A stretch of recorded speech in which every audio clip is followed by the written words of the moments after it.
We are back with another live episode of Bully Ball on the Gold Standard Podcast Network. I'm Jason Aponte, joined as always by Steph Sanchez. Steph, the 72 Dolphins, the New England Patriots, and not the 2023 San Francisco 49ers being the only regular season undefeated teams.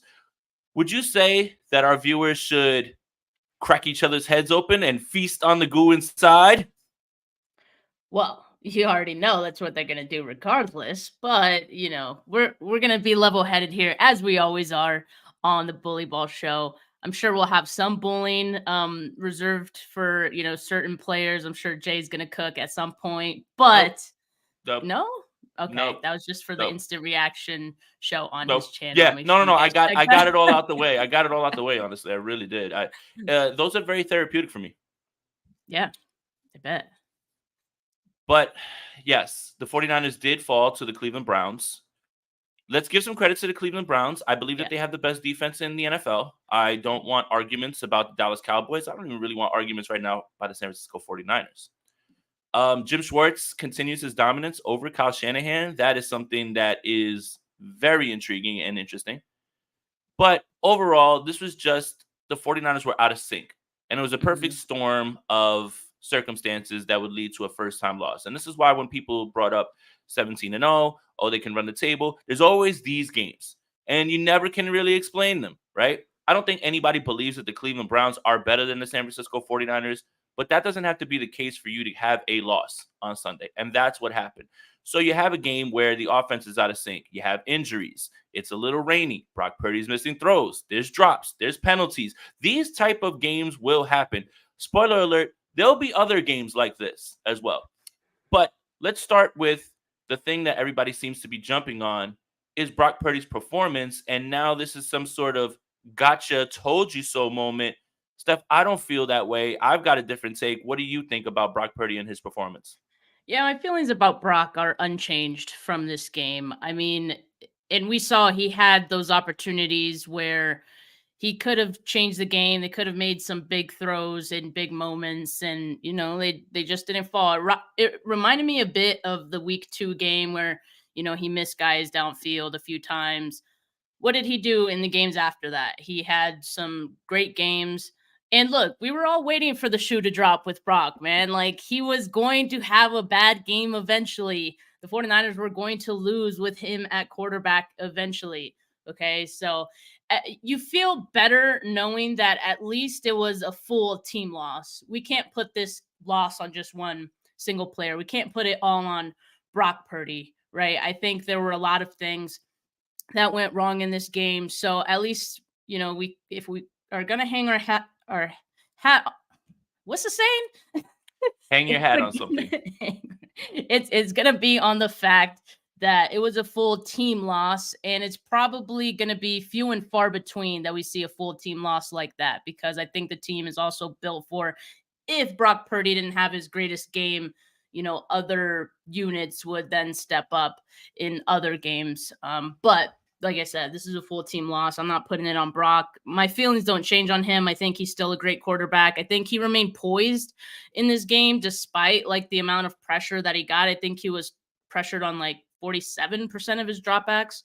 The offensive line really struggled in this one. But again, credit to the Browns for what they were able to do. They were all over the backfield, man. There were so many clips you can cut up from the all 22 that show the offensive line just getting beat. Trent Williams included, Aaron Banks included, guys that have been great like all season pretty much. So, I'm taking this loss for what it is, a full team loss, and again, there's going to be few and far between. My feelings on Brock are unchanged. Yeah, and I love this graphic right here. Minus 12 total yards in the third quarter. It felt like they had like 2 or 3 possessions in the entire second half, right? Um, Regarding Brock Purdy, I want to say this. Brock Purdy had a bad game. Brock Purdy's going to have more bad games. 5 to 10 more, probably, as long as he's a starter. But I just watched Justin Herbert last night literally miss throw after throw after throw that were wide open. So it's not just Brock Purdy that happens to, especially when you have elite arm talent like Justin Herbert does. What I walked away from was this. Everyone wanted adversity. Everyone wanted to see Brock Purdy under adverse situations. Well, you got it. Slippery ball. Your receivers aren't helping you on certain plays. You're missing throws. Your offense is out of sync. You're missing Christian McCaffrey and you're missing Deebo Samuel. And Deebo Samuel was a big part of this game plan. They went to him on the first play. They were going to use him a lot in this game. A lot of that stuff gets thrown out the window when he leaves this game. I agree. But I do think. Oh, sorry. I thought you were done. no, you're good. You're good.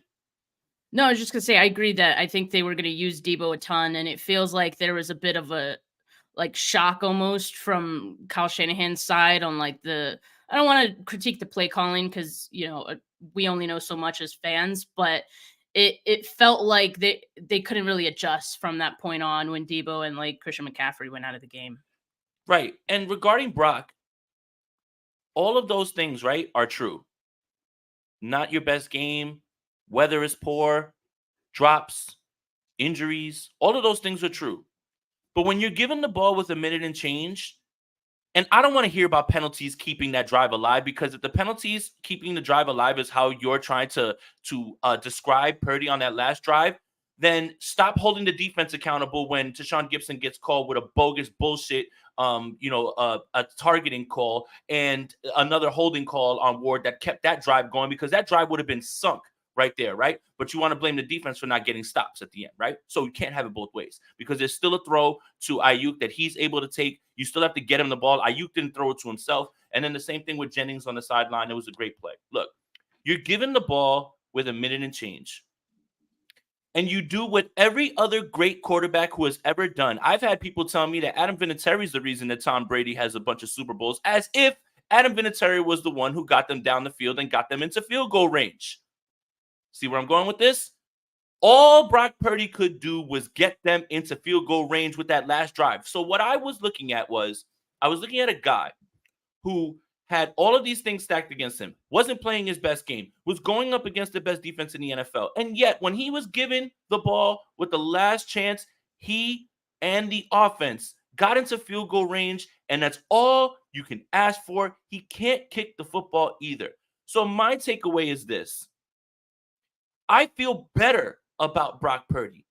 I feel better because there's not going to be games like that where you're missing both guys. There's not going to be games where you're missing throws like that. Your offense is not going to be in that position. But I want to see how you react when things like that are stacked against you. And I walked away impressed. And almost to Steph's point, it never felt like the game was getting away, right? Like it was, he was rattled. He wasn't rattled. He just wasn't having a good game. He was not rattled. I know the rattled look. I don't want to say his name, but I know that rattled look. Yeah, I know that rattled look. I was watching it the other day before he got injured. I know that look. That wasn't there. So I am going to take the glass half full approach and say, man, I was impressed with the kid being able to take a punch, take a few punches, not play your best game, but when you are tasked with getting them into field goal range, you did that. That's all you can ask from the kid at that point. It's good to see him bounce back from adversity, because you're not going to score 40 points on everybody and blow everybody out. Yeah, I mean, everyone who has tried to discredit Brock Purdy to this point was looking at, well, how will he look when he doesn't have all these stars? How will he look when he's playing from behind? We saw it in that final drive, and it looked good. So, yeah, I think it answers that question. Unfortunately, for people who don't follow the 49ers as closely as we do, unfortunately for national media and all that, that's not what they're going to remember about the game, unfortunately. But we know, we saw it, that Brock Purdy was not the issue there. And Brock Purdy is capable, despite of having, the chips stacked against him, that he can lead a game-winning drive, get him in field goal range. And, the rest, it is what it is. But I feel good about Brock Purdy, man. I think in future games, too, like this next game against Minnesota, which we'll talk more about, I think this is another opportunity for him to just prove, what he can do with those chips stacked against him for a full game, right? And how he's going to respond. So I'm looking forward to it. I think he's going to have a much stronger game. Absolutely. So should we just talk about it and get it out of the way? Because I really am done talking about it. I really legit don't want to talk about it. Like when I literally say kickers don't matter, it's because I don't value them and I don't want to talk about them. But it's clear that there is a discussion that needs to be had. Before we talk about this, I want to preface this, and I've said it a million times, but nobody ever listens to me. They just think I lose my mind because I dislike the player. I dislike the pick.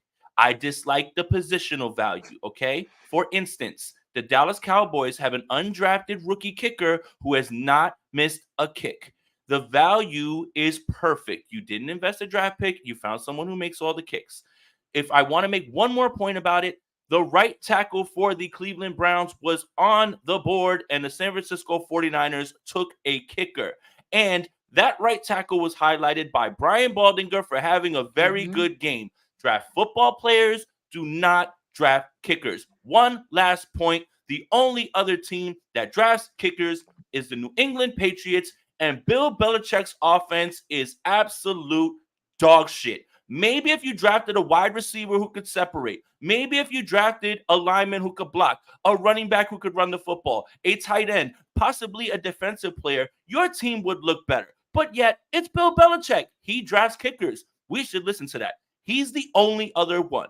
Maybe it's not a good process. Now, look, this is not about Jake Moody. It's about the positional value. Look, missing kicks are going to happen. They're going to happen. He's going to miss more kicks. Robbie Gould, and stop bringing this up to me. Robbie Gould missed a kick against the Raiders. Then you conveniently left out that he made the game-winning kick in overtime. You conveniently leave out the point that he makes the big kicks in the playoffs. The point is this. I'm not as worried about the missed kick as I am his reaction after the game, Steph. Look in that man's eyes. He cried, and then he's going to cry again. He cried. He's going to cry again after. He's going to cry in the car after. Look, I don't care that you miss kicks. You're human. You're going to miss kicks. Shake it off. Don't give me the puppy dog eyes. We need dogs. I need you to shake it off and get right back out there. The response should have been this. I feel terrible. I feel like this one's on me, but I feel like I'm confident when I get out there that we're going to make it happen and I won't let the team down again. Not being broken down to tears. That's far more concerning than any missed kick. That is far more concerning than any missed kick. The man is crying. Buck up, dude. Buck up. Because you got it. You have to work, Jake Moody. You have to work. You're not an undrafted free agent. If you were an undrafted free agent, then there's way more discussion about, hey, you can move on. You were a top 100 pick. You have to work. That is far more concerning, Steph. The missed kick is one thing. That face, that is the face of a young man that is losing his confidence, and the yips are on the way. That is not what you want to see. Buck up, Jake Moody. Buck up.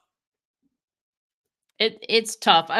Someone mentioned like that's how he talks all the time. I also thought like he sounded really nervous and his voice was kind of shaky. I was like, oh God, like that's not a good sign. And he has those like blue eyes that maybe just look kind of glossy all the time. I don't know. Maybe he was crying, but it definitely didn't give me confidence going forward, especially because he did have some issues with the yips in the preseason. So that kind of brings all of that back as well. And I saw like Mark Adams, 49ers Camelot, he tweeted out something that said, the 49ers shouldn't have put him in that position. And I agree because like I think what he really was saying with that is you can't have the game be decided on like a single play or a single kick. Like the 49ers could have put the game away much sooner than that. Like same logic as, like if you don't get the call at the end of the game, you can't leave it to one final call to decide your game. Kind of similar, but you don't draft a kicker in the third round to not use him in those situations. That's exactly what they drafted him for. And the 49ers put him in this position when they drafted him where they did. And they'll do it again. They'll put him in this position again and expect him to deliver for the same reasons. This is literally what they drafted him for. So while I agree, like with Mark's overall tweet, I also think it's par for the course, right? Like, as you mentioned, Jay, he's a top 100 pick. You're a kicker. Really, your only job is to, kick the Not ball really. through the Not really. uprights. All right, look, Steph, it's not really your only job. It is your only job. Okay, look, kickers don't block, kickers don't pass, kickers don't catch, kickers don't tackle. Um, look, all right, for instance, George Kittle had one catch in this game, but George Kittle was able to help this game with his run blocking. When you're a kicker, you can only help with kicking. So when you're not doing that, what are we doing? What do we need you for? Now, look, it's a lot to do with his draft status, right? It has a lot to do with that. Yeah. Top 100 pick. I don't want to hear about distance. I don't want to hear about that because all I heard when everyone wanted to come at me, oh, apologize for the pick, oh, death taxes and Moody, whatever. Oh, okay. It's about process, and it's been poor. Look, not everything your team does is right. And maybe if I was in that position and I drafted a football player, that football player wouldn't make it, right? He wouldn't turn out. He wouldn't pan out, right? Very possible. But you take shots on football players. You don't take shots on kickers. You don't take shots on kickers. Justin Tucker, undrafted. Adam Vinatieri, undrafted. Literally two of the best that have ever done it. Nick Folk, undrafted. The best in the game behind Justin Tucker right now. The Cowboys kicker is undrafted and he hasn't missed a kick yet. If Jake Moody was undrafted, if Jake Moody was a 7th rounder, you just chalk it up and say, hey, kickers, man, that's how it is. But Jake Moody is a can't miss top 100 3rd round pick. You cannot miss. Otherwise, he goes into the pantheon of 3rd round picks with Dante Pettis and all those other nice guys as the 3rd round continues to be a wasteland if you can't get what you're supposed to get from this guy. You wanted a franchise kicker. You spent the top 100 pick. He cannot look like that after the game, and you cannot make excuses for him when he misses 2 kicks that would have easily won this game for the 49ers. So do you think, I know you were always against, the pick, Jay, for like, the value and all that. Do you think at this point he's missed 2 kicks, he couldn't hit the game-winning one? At some point, at what point would you consider bringing someone else in? This next game, Jake Moody has to be hitting them right through the upright. If he's shanking them again, call up Robbie. We miss you, Robbie. I'm sorry, buddy. That's exactly what I would say. I'm sorry. You got $40-something million right now to throw around. Throw $5 million to a kicker that you know is going to be good as gold. Robbie Gold would have drilled that from 40. That'd have been money. That'd have been game time. And the Niners, we would be talking about a game where, wow, the 49ers can win in any style that you want. That's the type of gritty win that you want to see. That's what we'd be saying today. So while it's not all on the kicker, when you have the kicker in a spot to win the game. And Robbie did that. So when you want to bring up Robbie missed the kick against the Raiders, that wasn't a game winner. They had to go to overtime after that. The game was tied. Did you forget that he won the game against the Packers? Did you forget that he won that same game against the Raiders? I mean, I talked a lot of crap about Robbie because he wanted to leave and the 49ers franchise tagged him. But this is a championship team. And if you feel that this kid has the yips, is showing any sort of sign of mental weakness, then you've got to make the call. And I think Robbie's sitting at home waiting. And that's the best part about kickers, is finding them on the couch. Hi, Rob. Hey, I'm sorry to interrupt. I just had to ask one question. Yep. Robbie Gold is so good. Why is he available right now? Why is he on his couch? What if he doesn't want to play football, Rob? What if he's chilling with his family? What if he's played football and been a kicker for so long? What if he's just like, what if he wanted to not go to training camp, not do any of those things, and he just wanted to hang out with his family and just say, hey, look, if I get a call in week 6, well, that's only a few weeks of football that I have to play, and I could just cash a quick little check. That's the guy you want for your Super Bowl team? The guy that doesn't even care about playing? Yes. He's just a kicker, he knows, Rob. Because he's a kicker. Yes, he just has to kick the football. He doesn't have to block anybody, Rob. He doesn't need to want to play football. He doesn't need to be in football shape. And I hope the 49ers don't need a field goal over 50 yards because Robbie can't. Well, I mean, that's fine. It doesn't look like Moody can either at this point because you got to get him to 25 yards because you got to get closer for him. the thing is like Robbie doesn't have to be doing suicides or running up a mountain like Rocky right now for him to come back and be able to kick the football. All right, that's enough fair. with the. Look. Can I say one more thing? If I was a kicker in the NFL, I would simply make all of my kicks. Like, and if I was it's a coach, I would simply score all the touchdowns, win all the games. And if I was a general manager, I would only draft good players. Why complicate things? Can I say one more thing too? I feel like Kyle Shanahan is probably looking at Brian Schneider the same way that Melvin Gordon was looking at Russell Wilson on that bench. Because he's like, dude, you told me this was going to be the guy. You guys all gave me shit about Trey. Look at you Sanchez, now. If I was a kicker in the NFL, I would simply make all my kicks. Don't overcomplicate football. General managers, draft nothing but good players. Coaches, win all your games. Offensive coordinators, call the right plays. Players, score touchdowns. It's not that hard. Honestly, man, football doesn't have to be this hard. Yeah. I love that someone's going to listen to this and just be like, I can't believe they're saying all this. Like, we're not joking around. Like, making it a mockery. Like, we're completely being facetious. All right. Anyway, look, there are other people to talk about in this game. Yeah. I want to highlight some positives. I thought Randy Gregory is somebody who needs to play a lot more. And he was not only a force with the pass rush, but the run defense as well. He had a few TFLs. But I want to talk about this before we give the praise.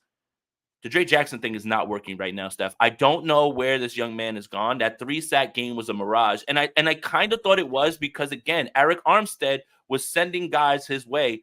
Steph, we expected so much from Drake Jackson. And then Randy Gregory comes in and immediately looks more impactful in less snaps. I mean, it's a great thing for the 49ers because it allows Drake Jackson to now develop a little bit more. But Randy Gregory coming in and automatically being dominant when that's what you thought you were going to get at least a little bit from, or at least shades of with Drake Jackson, isn't that a bit concerning for Drake Jackson? I mean, yes and no. I'll say that, I mean, Gregory, obviously a veteran, he was already like a pretty well-established pass rusher before coming to the 49ers. This isn't a reclamation project for the team. Right. So that's the difference there. Drake Jackson is still, a young player. He's in his second year. I think we all had, high hopes for Drake Jackson, especially after how he looked in the offseason. And, he lost all this weight. He got in good shape, all that. It seems like it's not really the conditioning that's the issue right now. It's more so just being able to finish. And I think one of the issues with Jackson, like coming out of college, was that he was really raw. I think he had a very limited number of moves. And I don't know if he's really built on that. I can't really say, but I don't think we've seen him really build on that because he's not really getting to the passer aside from that, week 1 game. So yeah, it is disappointing. I do hope that, having Gregory and, even Clinton Farrell on that side to maybe help him out, give him some pointers could help his growth. You think about Emmanuel Sanders and how that helped, Ayuk and Debo when they made that mid-season trade. Maybe Gregory could have the same impact for Drake Jackson. That's the one thing you could hope for. But yeah, Gregory, he looks great, man. And again, not a reclamation project. He's a good pass rusher. And this is exactly the type of impact that you wanted to see out of someone who, mind you, only had 2.5 practices with the team before going out there and playing 26 snaps, 3 pressures. He had a sack, 3 quarterback hits, the 2 tackles for loss. I mean, that is impact right there. And it was on limited snaps. And you can imagine that he's only going to be able to do more as he gets more opportunities with this team. So I'm excited because to this point, and it could be just because, that opposite side of the defensive line hasn't really moved the needle, but as a whole, I feel like the defensive line has been a little disappointing based on how we remember them looking, last season. Right. And, in terms of Gregory, right, I'm surprised at how he was in the run defense as well, too. I think that's a great thing as well. But the 49ers have been chasing that speed rusher that they had with D Ford since 2019. That's what they want Drake Jackson to be. Randy Gregory fits that a little bit more, especially as a 1-year rental. It feels a lot more like that is someone who can line up right across from Bosa, get him ramped up a little bit more, and then you're going to see some good things. You can still keep Drake Jackson in the rotation, obviously. Clinton Farrell's a run stopper on the outside. He's been very good, actually, as well, too.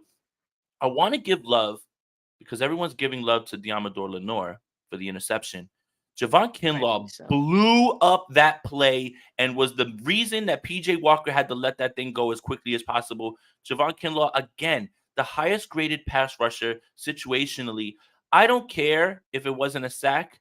He might as well get half that interception from Lenore. And that is so great to see. Like, he got a fingertip on it? No, he forced PJ Walker to immediately blew through in the middle, and PJ Walker had to let that thing go quickly, like, and get it out, right? Like, that is another great thing. Like, Javon Kinlaw has been such a revelation this season, and it's so good to see him playing so well, man. It is so good. Nick Bosa is really good as well, too. Another sack in this game, Randy Gregory with the other. Surprisingly, the person who led the team in pressures, Oren Burks, that's another positive. Dre Greenlaw was obviously missing in this game, but Oren Burks, man, whenever his number is called, he's always solid, and that always felt like an addition that just fell by the wayside, and nobody ever really thought much of it. Oh, he's just a special teams guy, man. When Oren Burks' number is called, he really plays well, man. Like, so, like, these are some of the things that were positives. Now, there weren't many, there were not many, but these are the things that were positives. And again, I think if you look at this team and you look at, hey, they gave up how many points? 16 points, something like that. Yeah, right? 17? 17? It's something like that. 16, 19? 17 points. Whatever. Okay. 19? Fine. It was under 20. It was 19. I've already flushed this game out of my memory because I hate it so much. Like, there was just so many things that, like, this is one of those games that I just don't want to remember. Almost like Denver last year. Almost like this. Oh, like, God. Don't remind me that one. Almost like Denver. Like all of that. That's gone. But when you look at this defense and you say, hey, they're going to give up under 20 points, you got to think the 49ers have an excellent chance at winning. Right. So there's a frustration with the defense. I think it's from what you were talking about with the defensive line and the sacks. And I think we were expecting historic things. You get your Javon Hargrave, right? And you have Bosa back. He's locked in. You think Eric Armstead is going to eat. I think we all expected those things. But I think the bigger concern comes to how the Cleveland Browns were beating the 49ers to the edges in the run game, and they were just better. The 49ers were a step slow in run defense this week. Not always the case, but Jerome Ford and Kareem Hunt, the Cleveland Browns were able to beat them to the punch there. That, if there was any concern, that's what it would be for me. I think that's why, like, a lot of people said, man, we really missed Dre Greenlaw in that game because he is, like, pretty quick to the ball. But as a whole, like, the defense, PFF had him with 10 missed tackles, and that's uncharacteristic for this team too, right? So that's a whole defense issue right there. It's not just one player, missing. Sure, he could have made a difference on, maybe a few plays, but a lot of guys were missing. And so that's something I don't think we'll really see repeated. To your point, Jay, earlier, like, there's going to be another bad game from the 49ers, 100%. At some point, but hopefully it's not like this, where they're missing a lot of tackles. And yeah, weather probably at some point did impact that too. There was, I think in the first half, there was some rain that started falling, so that could have made it a little sloshy out there. Who knows? But yeah, I think that was kind of what made the Browns, be able to move the ball and get all those field goals that they were able to, because they were moving the ball. And PJ Walker, he wasn't terrible, but he didn't do that much. Like, really, it was because they were getting yards on the ground is why they were able to, like, move the ball. Just real quick, Steph, I'm sorry to cut you off. Please stop saying the 49ers lost to PJ Walker. The 49ers lost to the Cleveland Browns and their defense. Yeah, no, PJ Walker didn't win this game. I mean, he tried to give it away 3 different times. The big plays that stand out to me, one of them, Lenore slipped. And the other one, like, Amari Cooper made an incredible catch on. Steph, I love Diamador Lenore. He had a great game. He slipped. Amari Cooper made him slip with that route. But that happens. Like, that's what I'm saying. Like, I'm not. No. He got beat. No. It wasn't just like, it was a slippery field. Like, no. Amari Cooper. He broke his ankles? Amari Cooper set him up to the right, hit him with that jab step that he does, and routed him. Okay. Sorry, Dion. I thought it was like slippery. Yeah, no, sorry, Demo. Sorry, Demo. I love you, man. I think you had a great game, and you're having a great season, actually. He was the number one rated coverage guy.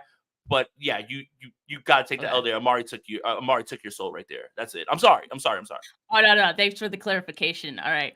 But still, like, I think the point stands. Like, PJ Walker is not the reason that the Browns, like, won this game. Right. And I think altogether the 49ers defense did hold up like pretty well, but it was, the run defense that is what gave the Browns that opportunity to, move down the field and get points when they needed to. So yeah, you'd love to see that get fixed. I think, in future games we see them, tackle better, of course. So I think it was a blip in the radar. So look, 49ers didn't play their best game. Brandon Ayuk had some drops as well too, even though he had a very nice play on the final drive. I think this game we can kind of put away and just lock away as like with the Denver game, with the Chicago Bears game, we can just lock those games away and never talk about them ever again, right? Like after today, we never talk about this game anymore, okay? But the concern coming out of this game are obviously when you lose, you didn't just lose like players. Trent Williams is injured, and Trent Williams was laboring through this game, which is why you see 4 pressures. You see him getting lit up with the most pressures. Something's wrong. Something's wrong with Trent. And he tried to fight his way through. He fought through with adrenaline. We're going to find out where he's going. Deebo Samuel, it seems that he has slipped away from a shoulder injury that is serious. The good news is the 49ers do have an extra day with Monday Night Football. I would probably lean towards Deebo Samuel playing on Monday, which is a good thing. Not sure about Trent, but it sounds like that's more of a possibility than we ever thought because it's not an ankle sprain. The concern goes right to Christian McCaffrey because when you hear oblique, and this isn't insider information. I asked Dr. Narav Panja about oblique injuries. Oblique injuries mean a lot, and they're very complicated. It could be a tear. It could be a strain. Strains can lead to rib fractures. It's a touchy thing, right? And I guess where my conspiracy theory mind goes to is you have clear outlines on Trent and Deebo, right? Like on what's going on with them. But the nature of this oblique injury, because it's so complicated, has now turned into, well, we need more information. Sounds like they're kicking the can down the road. And with 2 games left before the bye, Steph, I would not be opposed to Christian McCaffrey sitting out 2 games and then the bye to get him ready for the rest of the time. I'm sorry. I think that you can beat the Minnesota Vikings with Elijah Mitchell and Jordan Mason. I think that you can beat the Cincinnati Bengals with Elijah Mitchell and Jordan Mason. I think you can find ways to get that done. Christian McCaffrey is so vital to this team, not only because of what he does when he has the ball, but what he does when he's on the field. Guys are open because of Christian McCaffrey. Like, that is like a fact because of how much attention is paid to him. So the Christian McCaffrey thing is interesting. I think that's really the one that we should touch on a little bit more. Yeah, absolutely. And I actually was going to ask you the same question. Like, do you feel like they're dragging this out? Because it does kind of feel like that. Like, for one, the ambiguity of like, oh, we don't know if it's oblique or rib, which I get. Like you mentioned, it is, kind of complicated. Fine. But then the next day, yesterday on Monday, Kyle Shanahan talks to the media. We're expecting to get some answers about all of the injuries, including Christian McCaffrey. And it just so happens, big coincidence, Christian McCaffrey's getting an MRI right now.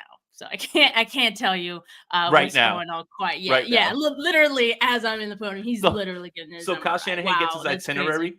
Kyle Shanahan gets his itinerary and it says 2:00 press conference. And he says, you know what? That's when McCaffrey's MRI should be, just so I don't have to answer any questions about it.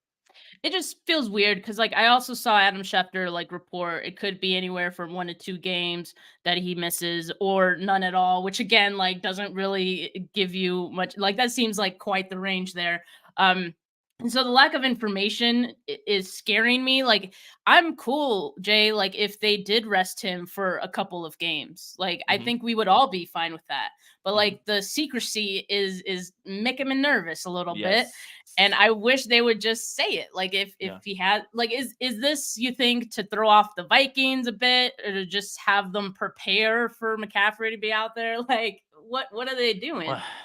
Well, the Vikings, Davenport's not playing in that game either. He's a vital part of their defense on Monday night. He has a sprained ankle as well, too. But, I started with a Simpsons reference. Let's get to a Seinfeld one. You just let us know what the damage is. One motion, right off.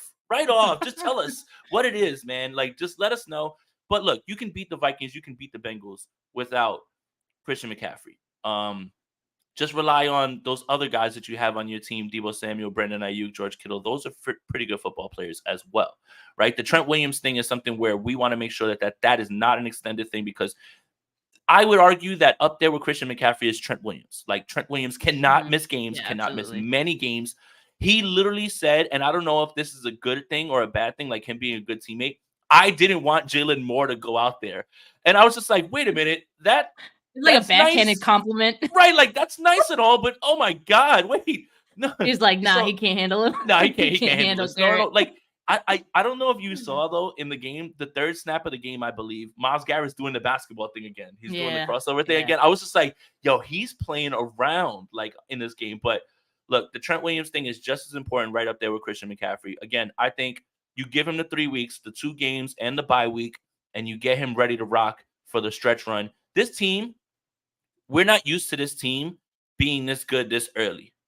Right? Like having this level of offensive competency early on, right? Generally, under Shanahan, they get it going later in the year. Why not keep that going by saving Christian McCaffrey for the stretch run after your bye and giving him a little bit more time? I think you can get by.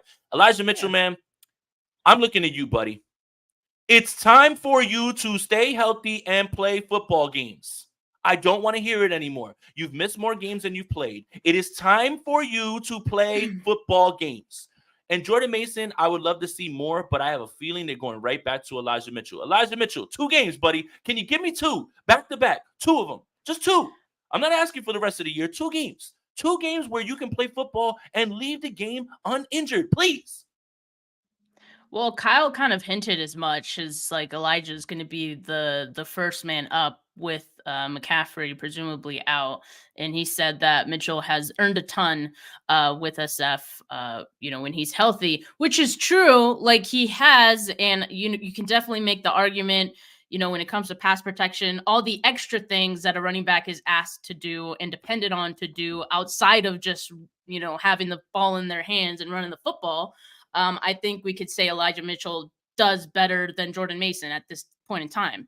That being said, I think we've also seen like Jordan Mason, like when he has a ball in his hands, like he has a hot hand right now. Oh yeah. We've seen him look good. So I don't know how I feel about that, because I also feel like with Elijah Mitchell, being on and off healthy, every time he comes back, I feel like he's lost a step. And maybe it was because they were playing the Browns. Maybe it was because it was his first game back, and we really haven't had like a really good look at him this year, unfortunately. For the injuries.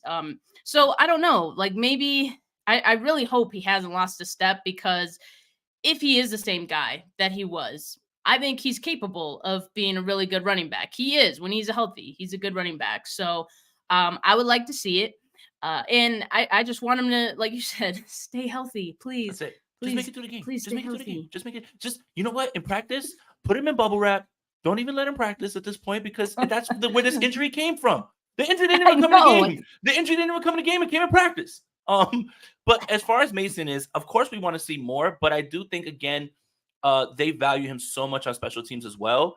But I think you have to let that go when you're watching how he's running the football. And now you are going to need as many running backs as possible. I mean, Ty Davis Price is going to have to be active. God help us all. Gosh. So I don't want to put it in his hands either at this point. Another 3rd round pick, by the way. But at the same time, it's like Elijah Mitchell, you set the rookie record in like 10 games or like 11 games, 12 games, right? So, and this is a great point that Rob is putting up in our private chat. Kyle said Mason lined up on a wrong on a key play in the game last week. Can they trust Mason in pass pro? That's another thing, right? I mean, that's what I said. That's literally what we've been saying. Why they never take Christian off the field. And I think like Mitchell, they feel like Mitchell does all those things better than Mason does right now. That's why, like, when people are like, why is Mason not getting more opportunities? That's exactly the reason why. So it's unfortunate, because he's really good running the football, but you need to be able to be good at all those other things when you don't have the ball in your hands too. He needs to prove that. And I believe his pass blocking grade per PFF was like 23.7. Not good, especially on limited snaps. All right, Steph, 40 minutes in. We're almost done here, but I did want to ask you about Fred Warner, and is he creeping into the DPOY conversation with another interception in this game? Even though there were missed tackles, I think, you can say that for basically the entire team. But Fred's got back-to-back weeks with interceptions, a sack, a fumble forced. Is Fred barging his way into the DPOY conversation, and has he been the best 49ers defender all season? Yeah, I certainly think so. And I think like we're also a little biased to this because like honestly, I haven't been watching the other teams to really know like what other candidates there are there. I mean, the obvious ones like the Watts and the Myles Garretts of the world. Myles Garrett's But really good, by the way, too. I don't know if anybody was very watching this game. Like, he's yeah, very good. just by the way. Yeah. Yeah, but I think that Warner has done enough to at least be in that conversation. And I think as a linebacker too, clearly the best linebacker in the NFL. I know people still debate that. It's not a debate. I'm sorry. But I think he deserves to be in that conversation. And I think also he can keep it up because he's that good of a football player. I think each and every year he gets better, he gets more savvy, a little smarter, he studies a little bit more. I don't know what he's doing, but it's working for him. And I definitely think he deserves to be in the conversation. Yeah, I think so too as well. I mean, he's still that guy, and I think he can definitely boost that on Monday Night Football in front of nationally televised cameras. Prime time is when you make your case the most, when everyone's watching. It's hard to Oh argue yeah, with that.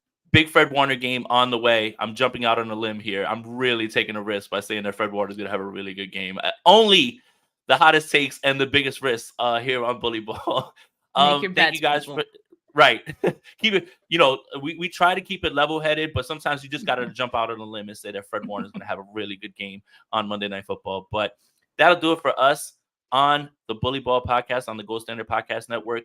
Make sure you're following Steph on Twitter at Steph49K. Make sure you're following me on Twitter at JasonAponte2103. Like and subscribe to all three of our channels. Make sure you guys are going to the website, goldstandardniners.com. You follow follow Gold Standard Podcast Network on Twitter and on Instagram, and make sure you're subscribed to Gold Standard Podcast Network wherever you get your audio podcasts. For Steph, for Jay, we're out of here.